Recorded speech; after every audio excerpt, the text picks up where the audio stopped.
परिचय। राज और अमर drawing room में बैठे हैं। राज अपनी मनपसंद पुस्तक पढ़ रहा है तथा अमर कोई कार्य कर रहा है। अमर, मैं तुमसे कुछ पूछना चाहता हूं। आखिर ये कैलकुलेटर कैसे कार्य करता है?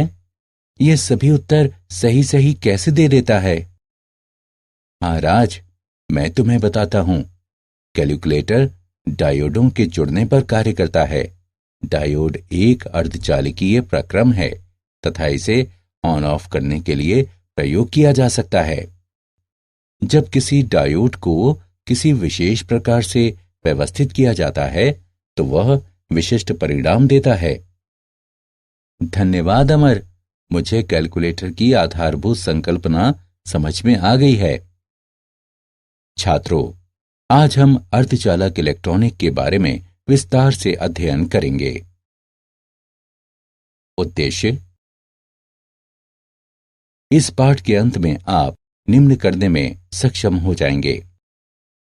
ठोसों में ऊर्जा बैंड के बारे में जानना, अचालकों, अर्धचालकों तथा धातुओं को परिभाषित करना, आंतरिक तथा बाह्य अर्धचालक को समझना, एन प्रकार तथा पी प्रकार के अर्धचालक को परिभाषित करना, पीएन जंक्शन को समझना, अर्धचालक डायोड का वर्णन करना, अग्र तथा पश्च बायस जंक्शन डायोड का विश्लेषण करना, पीएन जंक्शन डायोड के VI गुणों का विश्लेषण करना, रेक्टिफायर को परिभाषित करना और जीनर डायोड की व्याख्या करना। ठोसों में ऊर्जा बैंड। परमाणु में इलेक्ट्रॉन किसी निश्चित नियम के अनुसार विविध कोशों में वितरित होता है तथा उन्हें निश्चित डिस्क्रीट ऊर्जा मान रखने की अनुमति होती है। ग्राह्य ऊर्जा के मान को प्रायः ऊर्जा स्तर डायग्राम पर दर्शाया जाता है। हम ऊर्जा स्तर के लिए बैंड निर्माण पर विचार करेंगे जो संयोजी इलेक्ट्रॉन द्वारा ग्रहण किया जाता है तथा इसके अगले स्तर पर भी विचार करेंगे। ऐसा माना जाता है कि क्रिस्टल में परमाणुओं के बीच की दूरी धीरे धीरे अनंत से घटकर R0 हो जाती है जो तुल्यांक के संगत नहीं है। संयोजी बैंड। संयोजकता बैंड ऊर्जा स्तर का संयोजी बैंड है जो क्रिस्टल में परमाणुओं से बंधे संयोजी इलेक्ट्रॉन में होता है। रिक्ति अंतराल। संयोजकता बैंड के ऊपर ऊर्जा का क्षेत्र जिसमें इलेक्ट्रॉन नहीं पहुंच सकता है। चालन बैंड। रिक्ति अंतराल के ठीक ऊपर ऊर्जा का स्तर जो क्रिस्टल के चालक इलेक्ट्रॉन द्वारा ग्रहण किया जाता है। ये इलेक्ट्रॉन गति करने के लिए मुक्त होते हैं तथा विद्युत क्षेत्र में अपनी ऊर्जा बढ़ा लेती हैं।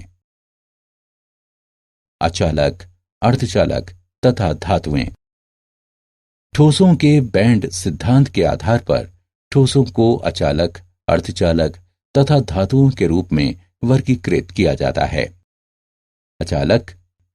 संयोजकता बैंड पूर्णतः भरा होता है तथा चालन बैंड दूर होता है। इस प्रकार के पदार्थों का अच्छा उदाहरण हीरा है।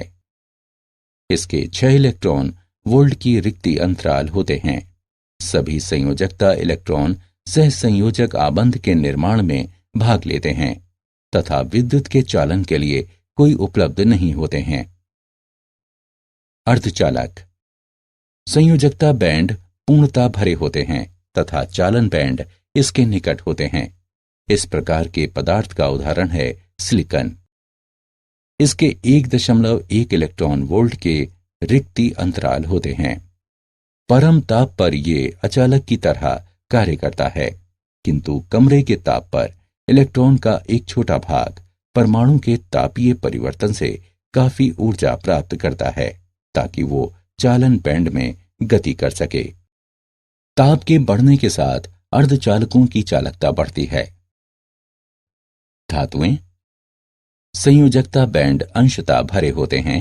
ये संयोजकता तथा चालन बैंड का एक दूसरे के ऊपर अतिव्यापन होता है। इस प्रकार के पदार्थ का उदाहरण सोडियम है।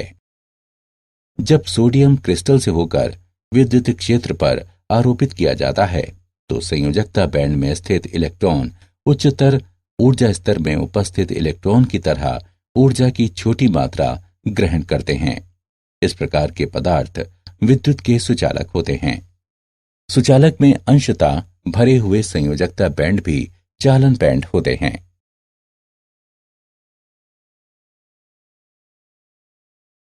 आंतरिक अर्धचालक। आंतरिक अर्धचालक वे हैं जिनमें अशुद्धियां उपलब्ध नहीं होती हैं तथा इसलिए परिशुद्ध अर्धचालक कहलाते हैं। ऐसे अर्धचालकों में कुछ क्रिस्टल दोष उपस्थित हो सकते हैं। जब अर्धचालक को 0 केल्विन ताप पर लाया जाता है तो ये अचालक की तरह व्यवहित होता है तथा उच्च ताप पर संयोजकता बैंड से चालन बैंड में इलेक्ट्रॉनों के तापीय उत्तेजन के कारण चालन करता है। उदाहरण जर्मेनियम तथा सिलिकॉन। चलिए सिलिकॉन पर विचार करते हैं जिसके 4 संयोजकता इलेक्ट्रॉन हैं। ये 4 सहसंयोजी आबंध बनाते हैं। सहसंयोजक आबंध बनाने में जो इलेक्ट्रॉन भाग लेते हैं उसे संयोजकता इलेक्ट्रॉन कहते हैं। यदि कुछ ऊर्जा दी जाए तो सहसंयोजक आबंध टूट जाते हैं, इलेक्ट्रॉन बाहर आ जाते हैं तथा मुक्त रूप से विचरण करते हैं, जिसके परिणाम स्वरूप सहसंयोजक आबंध में रिक्त स्थानों का निर्माण होता है। ये धनावेश वाहक के रूप में जाने जाते हैं तथा इन्हें होल कहते हैं। संयोजकता आबंध में चालन इलेक्ट्रॉनों की संख्या रिक्त स्थानों की संख्या के बराबर होती है।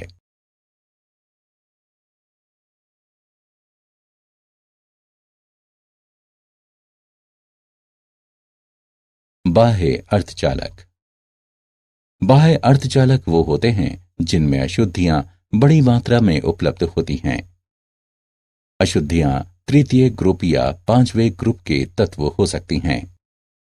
बाह्य अर्धचालकों में उपस्थित अशुद्धियों के आधार पर उन्हें 2 प्रकारों में विभाजित किया जाता है। N प्रकार के अर्धचालक। जब किसी शुद्ध अर्धचालक क्रिस्टल में पेंटा संयोजी अशुद्धि को मिलाया जाता है तो ऐसे क्रिस्टल को N प्रकार के अर्धचालक कहते हैं। P प्रकार के अर्धचालक। जब किसी अर्धचालक क्रिस्टल में तृतीय ग्रुप के तत्व को मिलाया जाता है तो ऐसे क्रिस्टल को P प्रकार के अर्धचालक कहते हैं।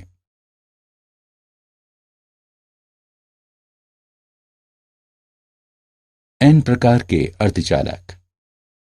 सिलिकॉन क्रिस्टल को सुचालक बनाने के लिए इसके क्रिस्टल संरचना में आर्सेनिक, एंटिमनी या फास्फोरस जैसे अशुद्ध परमाणुओं को मिलाया जाता है। इन परमाणुओं के बाह्यतम कोश में 5 सहसंयोजी इलेक्ट्रॉन होते हैं जो दूसरे तत्वों के परमाणुओं से जुड़कर पेंटा सहसंयोजक आबंध का निर्माण करते हैं। जब विद्युत वोल्टेज आरोपित करते हैं तो ये 4 इलेक्ट्रॉन अन्य सिलिकॉन परमाणुओं से मिलकर बंध बनाते हैं तथा एक इलेक्ट्रॉन विचरण करने के लिए मुक्त रह जाता है। क्योंकि प्रत्येक परमाणु एक इलेक्ट्रॉन प्रदान करता है इसलिए 5 संयोजी इलेक्ट्रॉनों को प्रदाता कहते हैं। परिणामी अर्धचालक पदार्थ ऋणावेश के साथ विद्युत के सुचालक होते हैं तथा इसे N प्रकार के पदार्थ कहते हैं जिसमें इलेक्ट्रॉन को प्रभावी वाहक तथा परिणामी होल को अप्रभावी वाहक कहते हैं।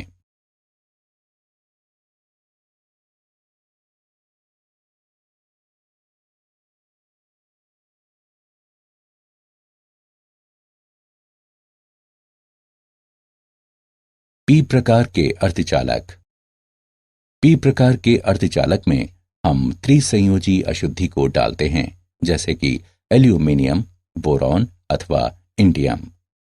बाह्यतम सहसंयोजक बंध में केवल 3 संयोजी इलेक्ट्रॉन उपस्थित होते हैं अर्थात चतुर्थ आबंध का निर्माण नहीं हो सकता है। ये अर्धचालक पदार्थ को प्रचुर आवेश वाहक प्रदान करता है जो क्रिस्टल की संरचना में होल कहलाता है। क्योंकि प्रत्येक अशुद्ध परमाणु होल का निर्माण करता है, त्रिसंयोजी अशुद्धि प्रायः ग्राहक के रूप में प्रसिद्ध है। चालन में मुख्यतः धन आवेश वाहक होते हैं जिससे पी प्रकार के पदार्थ बनते हैं, तथा धन होल को मुख्य वाहक कहते हैं, जबकि मुक्त इलेक्ट्रॉन को निम्न वाहक कहते हैं।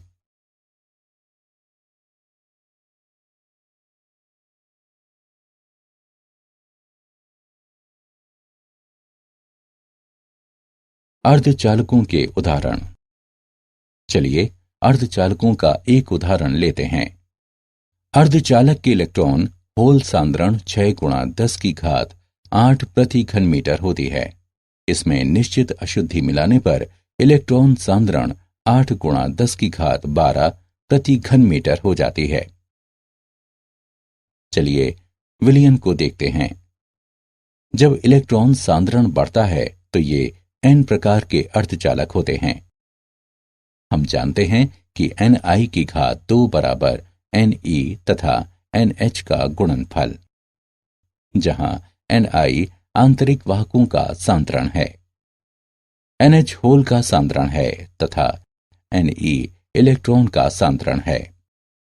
अतः NH बराबर Ni की घात 2 बटा Ne मानों को रखने पर हमें NH बराबर 4.5 गुणा 10 की घात 4 प्रति घन मीटर, अतः नया होल सांद्रण 4.5 गुणा 10 की घात 4 प्रति घन मीटर है। अशुद्धि मिलाने से ऊर्जा अंतराल घटता है। PN junction. यदि डोनर अशुद्धियों को एक तरफ से लाया जाए तथा ग्राहक अशुद्धियों को अर्धचालक पदार्थ के शुद्ध क्रिस्टल की दूसरी ओर से लाया जाए तो पीएन जंक्शन का निर्माण होता है। डोनर आयन को घन आवेश चिन्ह से इंगित किया जाता है। इसके बाद अशुद्ध परमाणु इलेक्ट्रॉन प्रदान करता है। ये धन आवेश बन जाता है। धारक आयन को ऋण चिन्ह से प्रदर्शित किया जाता है। इस परमाणु द्वारा इलेक्ट्रॉन ग्रहण करने के बाद ये ऋण आवेशित बन जाता है। आरंभ में पी प्रकार के पदार्थों में प्रचुर मात्रा में होल होते हैं तथा एन प्रकार के पदार्थों में प्रचुर इलेक्ट्रॉन होते हैं। पी क्षेत्र में होल जंक्शन की दाईं ओर विसरित हो जाते हैं तथा एन क्षेत्र में इलेक्ट्रॉन जंक्शन की बाईं ओर विसरित हो जाते हैं तथा पी क्षेत्र में होल से जुड़ जाते हैं।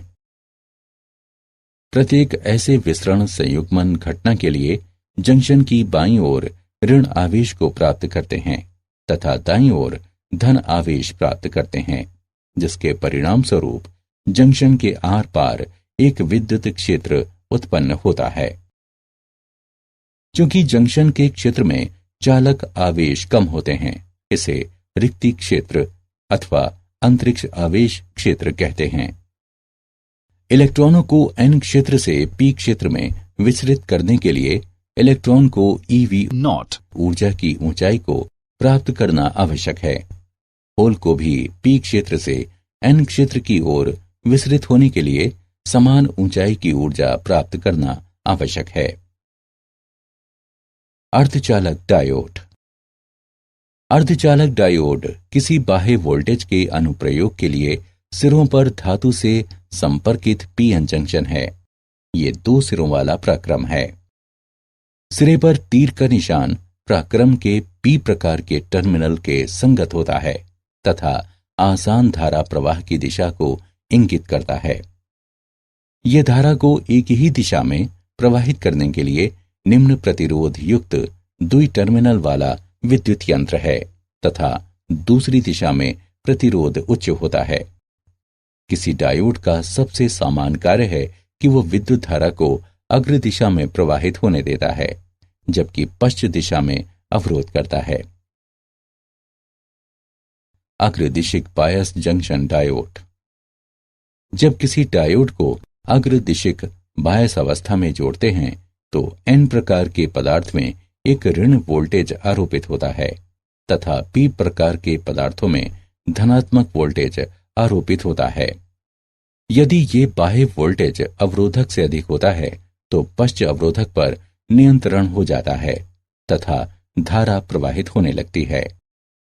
अग्र बायस अवस्था पीएन जंक्शन से होकर निम्न प्रतिरोध पथ को प्रदर्शित करती है, जो बायस वोल्टेज में केवल लघु वृद्धि के साथ डायोड से होकर बहुत उच्च विद्युत धारा को प्रवाहित होने देती है।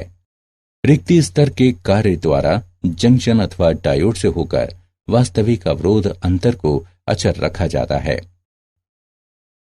ऋण वोल्टेज इलेक्ट्रॉन को जंक्शन की ओर अग्रसर करता है या वहां से विकर्षित करता है तथा उन्हें अतिव्यापन के लिए ऊर्जा देता है तथा धन वोल्टेज द्वारा जंक्शन की विपरीत दिशा में आ रहे होल से जोड़ता है।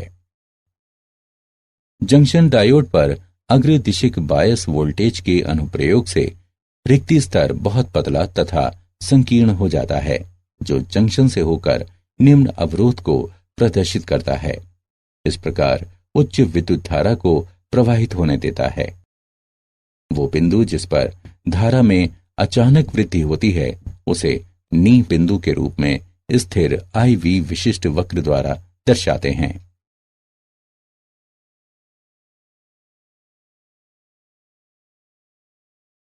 पश्चिम दिशिक बायस जंक्शन डायोड। जब किसी डायोड को पश्चिम दिशिक बायस अवस्था में संपर्कित किया जाता है तो N प्रकार के पदार्थ पर धन वोल्टेज आरोपित होता है तथा P प्रकार के पदार्थ पर ऋण वोल्टेज आरोपित होता है। N प्रकार के पदार्थ पर आरोपित धन वोल्टेज इलेक्ट्रॉनों को धन इलेक्ट्रोड की ओर जंक्शन से दूर आकर्षित करता है, जबकि P प्रकार के सिरे पर स्थित होल ऋण इलेक्ट्रोड की ओर जंक्शन के विपरीत आकर्षित करता है। इसके परिणाम स्वरूप इलेक्ट्रॉन तथा होल के अभाव में रिक्ति स्तर बढ़ता चला जाता है तथा एक उच्च प्रति अवरोध पथ उत्पन्न होता है जो बिल्कुल अचालक की तरह होता है। पश्चिम बायस अवस्था PN जंक्शन को उच्च प्रतिरोध प्रदर्शित करता है तथा जंक्शन डायोड से होकर बायस वोल्टेज में वृद्धि के साथ वास्तव में शून्य धारा प्रवाहित करता है। यद्यपि एक बहुत कम धारा जंक्शन से होकर अवश्य प्रवाहित होती है, जिसकी माप माइक्रो एम्पियर हो सकती है।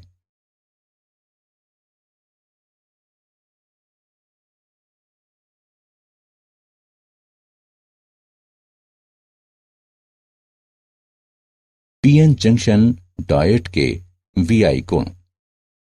अग्रदिशिक बायस में धारा तब तक पहले धीरे धीरे बढ़ती है जब तक कि डायोड से होकर वोल्टेज किसी निश्चित मान को प्राप्त नहीं कर लेता है। विशिष्ट विभव के बाद डायोड धारा डायोड बायस वोल्टेज के बहुत लघु वृद्धि के बावजूद भी तेजी से बढ़ती है। इस वोल्टेज को थ्रेशोल्ड वोल्टेज अथवा नी वोल्टेज कहते हैं। पश्चिम दिशिक बायस में डायोड के लिए धारा बहुत लघु होती है तथा बायस में परिवर्तन के साथ भी हमेशा अचर होती है। ये पश्चिम दिशिक बायस पर धारा अचानक बढ़ती है। ये वोल्टेज ब्रेकडाउन वोल्टेज कहलाता है।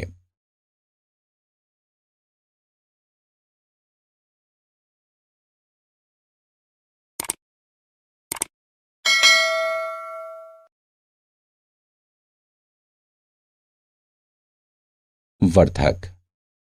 प्रत्यावर्ती धारा को दिष्ट धारा में रूपांतरित करने के प्रक्रम को वर्धन कहते हैं तथा इस रूपांतरण के लिए प्रयुक्त परिपथ वर्धक कहलाता है। क्रिस्टल डायोड वर्धक के रूप में प्रयुक्त होता है। दो प्रकार के वर्धक परिपथ प्रयोग में आते हैं। अर्ध तरंग वर्धक। अर्ध तरंग वर्धक में प्रत्यावर्ती तरंग के धनात्मक या ऋणात्मक अर्ध गुजरता है, जबकि अन्य अर्ध को रोक दिया जाता है। पूर्ण तरंग वर्धक।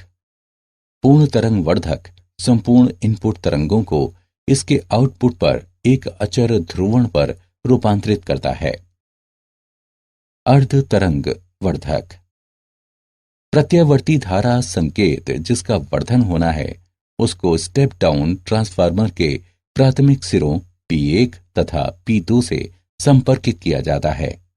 द्वितीयक सिरों में से एक सिरे को जंक्शन डायोड के P क्षेत्र से संपर्कित किया जाता है, जब दूसरे सिरे S2 को श्रेणी क्रम में जुड़े लोड प्रतिरोध RL के साथ N क्षेत्र से जोड़ दिया जाता है।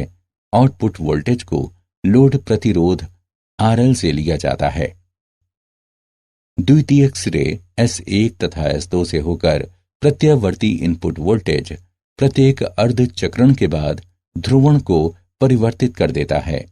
इनपुट प्रत्यावर्ती वोल्टेज के प्रथम अर्धचक्र में S2 की तुलना में सिरा S1 धनात्मक होता है। इस अर्धचक्र के दौरान डायोड अग्रदिशिक बायस होता है तथा इसलिए डायोड धारा को A से B में प्रवाहित करता है। अन्य अर्धचक्रण के दौरान सिरा S1 सिरा S2 की तुलना में ऋणात्मक होता है। इस अवस्था में डायोड पश्च बायस होता है तथा ये धारा प्रवाहित नहीं करता है। इस प्रकार धन अर्धचक्र के लिए लोड प्रतिरोध RL से होकर विभवांतर होता है तथा ऋण अर्धचक्र के दौरान विभवांतर नहीं होता है तथा लोड से होकर आउटपुट पल्सेटिंग दिष्ट धारा होते हैं। पूर्ण तरंग वर्धक। पूर्ण तरंग वर्धन के लिए 2 जंक्शन डायोडों का उपयोग होता है। इसमें 2 डायोड D1 तथा D2 होते हैं, जिसके N सिरे N1 तथा N2 सिरों से एक दूसरे से जुड़े होते हैं। प्रत्यावर्ती धारा संकेतक जिसका वर्धन होना है उसको पावर ट्रांसफार्मर के प्राथमिक सिरे P1 तथा P2 से जोड़ दिया जाता है। डायोड के P क्षेत्रों में P1 तथा P2 को ट्रांसफार्मर के द्वितीय सिरे S1 तथा S2 से संपर्कित कर दिया जाता है। आउटपुट को लोड RL से लिया जाता है। द्वितीयक S1 तथा S2 से होकर AC इनपुट वोल्टेज से प्रत्येक अर्धचक्र के बाद पोलैरिटी बदल लेता है। इनपुट प्रत्यावर्ती सिग्नल के प्रथम अर्धचक्र में टर्मिनल S1 धनात्मक होता है तथा S2 ऋणात्मक होता है। तब डायोड D1 अग्रदिशिक बायस होता है तथा डायोड D2 पश्चदिशिक बायस होता है। अतः डायोड D1 से चालन होता है जबकि डायोड D2 से नहीं होता है। डायोड D1 के कारण धारा की दिशा A से B की ओर होती है। दूसरे अर्धचक्र में टर्मिनल S1 ऋणात्मक है तथा S2 धनात्मक है। डायोड D1 पश्चिम दिशिक बायस है तथा डायोड D2 अग्रदिशिक बायस होता है। अतः डायोड D2 में चालन होता है जबकि D1 में चालन नहीं होता है। डायोड D2 के कारण धारा की दिशा A से B की ओर है। अतः इनपुट प्रत्यावर्ती धारा सिग्नल के लिए आउटपुट धारा एक दिशी पल्सज सतत श्रृंखला होती है।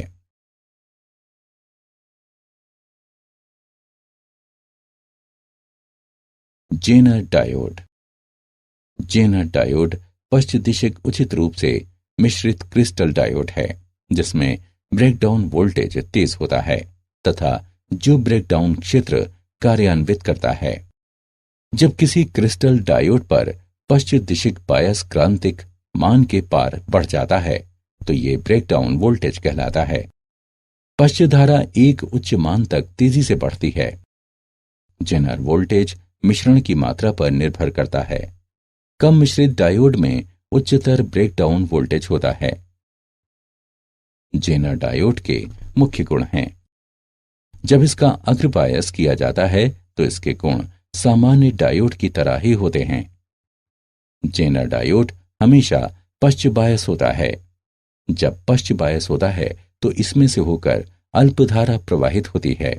ये धारा एक निश्चित क्रांतिक वोल्टेज तक अचर रहती है जिसे टर्न ओवर वोल्टेज कहते हैं तथा धारा तेजी से बढ़ती है।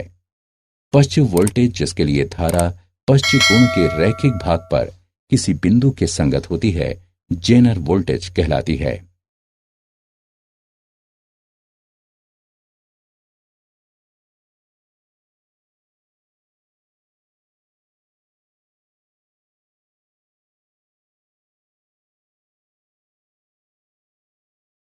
क्या आप जानते हैं कुछ पदार्थों को अर्ध अचालक के रूप में वर्गीकृत किया जाता है।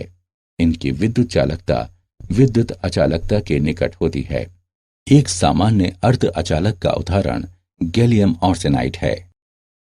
किसी इलेक्ट्रॉनिक युक्ति के लिए सिलिकॉन दिल की तरह है। आज अधिकांश अर्धचालक चिप्स तथा ट्रांजिस्टर सिलिकॉन से बनाए जाते हैं। किसी चिप का इलेक्ट्रॉनिक क्षेत्रफल वो होता है जिसमें अल्प रसायन जैसे बोरॉन तथा फास्फोरस मिलाया जाता है, जो सिलिकॉन की चालकता को बदल देता है। सारांश। आइए हमने जो कुछ सीखा है उसे संक्षेप में दोहराएं। अर्धचालक में संयोजकता बैंड पूर्णता भरा होता है तथा चालक बैंड इसके निकट होता है। अर्धचालक पदार्थ की चालकता ताप बढ़ने से बढ़ता है। आंतरिक अर्धचालक वो पदार्थ होते हैं जिनमें मिश्रण नहीं होता है तथा इसे शुद्ध अर्धचालक कहा जाता है। पी प्रकार के अर्धचालकों में हम क्रिस्टल संरचना में त्रिसंयोजक मिश्रण को डालते हैं, जैसे कि एल्यूमिनियम, बोरॉन अथवा इंडियम। यदि दाता मिश्रण शुद्ध क्रिस्टल अर्धचालक पदार्थ के एक तरफ प्रविष्ट होते हैं तथा ग्राही मिश्रण को इसकी दूसरी ओर, तो पीएन जंक्शन का निर्माण होता है। एक अर्धचालक डायोड मूलतः धात्विक संपर्क के साथ पीएन जंक्शन है, जो बाह्य वोल्टेज के अनुप्रयोग के लिए अंतिम सिरों पर जुड़े होते हैं। प्रत्यावर्ती धारा को दिष्ट धारा में बदलने के प्रक्रम को प्रवर्धन कहते हैं तथा इस रूपांतरण के लिए परिपथ को प्रवर्धक कहते हैं। जेनर डायोड उचित रूप से मिश्रित एक पश्च बायस डायोड है, जिसमें तेज ब्रेकडाउन वोल्टेज होता है, ब्रेकडाउन क्षेत्र में कार्य करता है।